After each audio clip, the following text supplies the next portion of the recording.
Jays fans, here we are.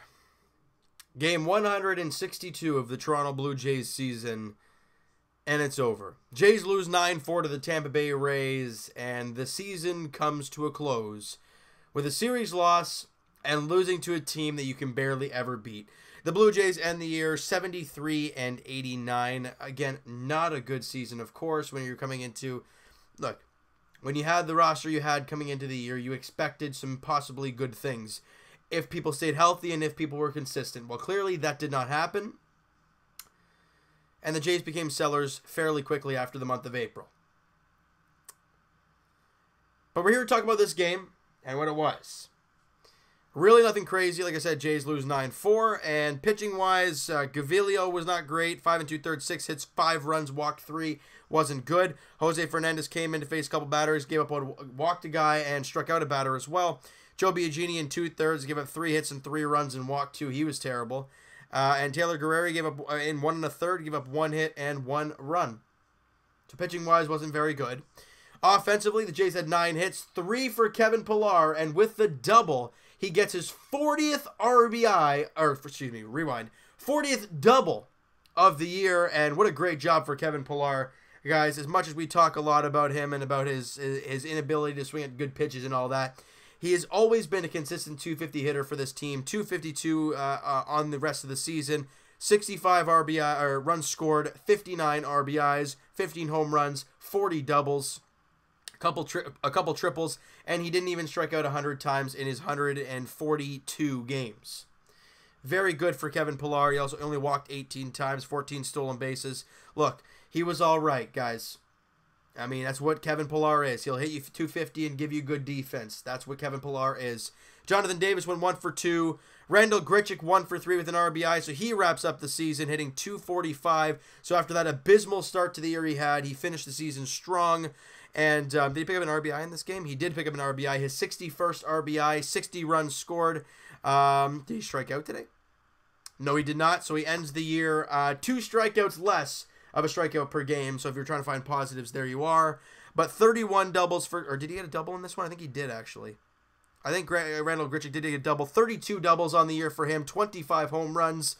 And, guys, you got to remember... He missed an entire month, basically 2 months, because he was so bad in the first month of April, and then he missed all of May. So those numbers that we're seeing right there, well, maybe not all of May and all of April, but you know what I mean? He wasn't very good in those 2 months, and one was hurt and one was terrible. And to end the year hitting 245 with 25 home runs, 32 doubles, 61 RBIs, and 60 runs scored.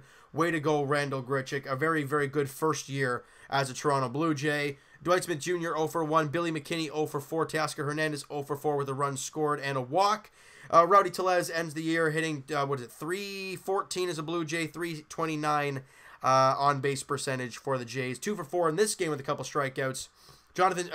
Aledmys Diaz goes 0 for 4 with an RBI in this one, guys. But you know what? He ends the year with a 263 on base, a 263 batting average, a 303 on base percentage, 18 home runs. 20, he didn't get an RBI, did he? He did get an RBI. 55 RBIs, 55 runs scored, 26 doubles, 18 home runs, and only 60 strikeouts in 130 games. Very, very good job by Aledmys Diaz in his first year as a Toronto Blue Jay at 28 years of age. We're running down here. Reese McGuire 0 for 2. Luke Maile 0 for 2. John Birdie went 1 for 4. And Richard Urania 1 for 3. Ends his year with a 293 average and a 340 on base. I really liked what I saw from Richard Urania this season. He's a guy that I think moving forward the Jays can continue to improve on and continue to get better. He's only 22 years old. But guys, next year, I honestly, this is the one time that I can say I have no idea what to expect. I have no clue.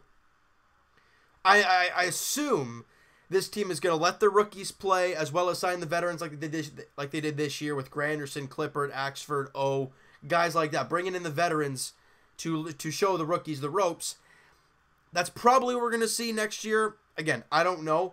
Big question is, though, what's going to happen with John Gibbons? Obviously, he'll be going to a different team.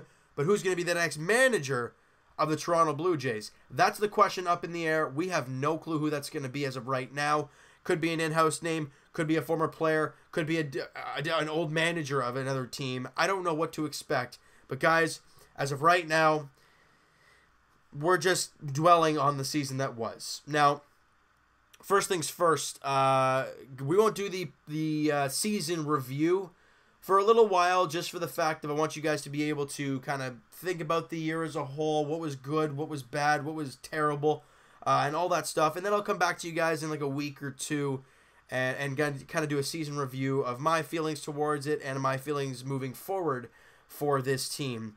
Guys, it's been one heck of a ride. It's been a grind at a lot of points in the season. 162 games for a non-playoff team, 16 games under 500.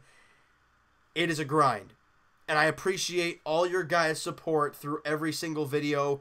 It has meant the world to me seeing all you guys come out and comment on a daily basis. Even the guys who don't watch the games but still comment on the video and still watch the video. I really do appreciate it, guys. Seasons like this are very difficult to do. That's why the Leafs and Raptors seasons are going to be so much more fun. But I love watching the sport of baseball. And I love playing the sport of baseball as well. So it's going to be a very interesting and crazy offseason for the Blue Jays. And I hope you guys stay the ride with me throughout the offseason and into next year. And then when this team gets good at some point, you guys will be able to tell everyone that you guys stuck through the tough times with me and got through it. But I really do appreciate your guys' support. It means the absolute world to me. 162 videos later, here we are. Trust me, it's been a grind. I know it's been for you guys as well. We all wanted this season over and done with. And it's done. But next year's going to be fun with Vladdy, and I wouldn't say Bo, but you never really know. Huh, that really rhymed. That's pretty cool. But we can debate that all we want. We'll talk about that in the off-season review and all that kind of stuff. But last thing, guys, like I said, I really do appreciate it, all right? So you know what, guys? That is going to do it for this one, for the final video of the 2018 Toronto Blue Jays season. If you guys enjoyed this video, and you guys enjoyed the videos all year round, smack that like button. I do appreciate that. Hit that subscribe button if you guys have not already. Comment down below. What did you guys think of this year? What was your favorite game if you had to pick one? I don't know which one it would be. It would probably be the crazy comeback the Jays did in their series against the Tampa Bay Rays in the last.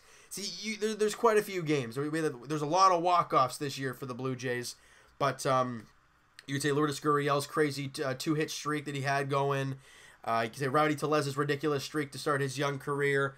We could go on and on, but I want to hear what your guys' favorite story from this season was, and your favorite game. And like I said, guys, Evan and I will talk together. Well, very shortly, after this video is uploaded, I'll be uploading the podcast on the podcast channel. A link is in the description for the podcast channel and for the podcast itself on iTunes, guys. Twitter is down below. Follow up, send me a DM, do all that great stuff, and I will talk to you guys. Let me see here. It'll be Wednesday Leafs edition, as in the home opener, season opener for the Toronto Maple Leafs.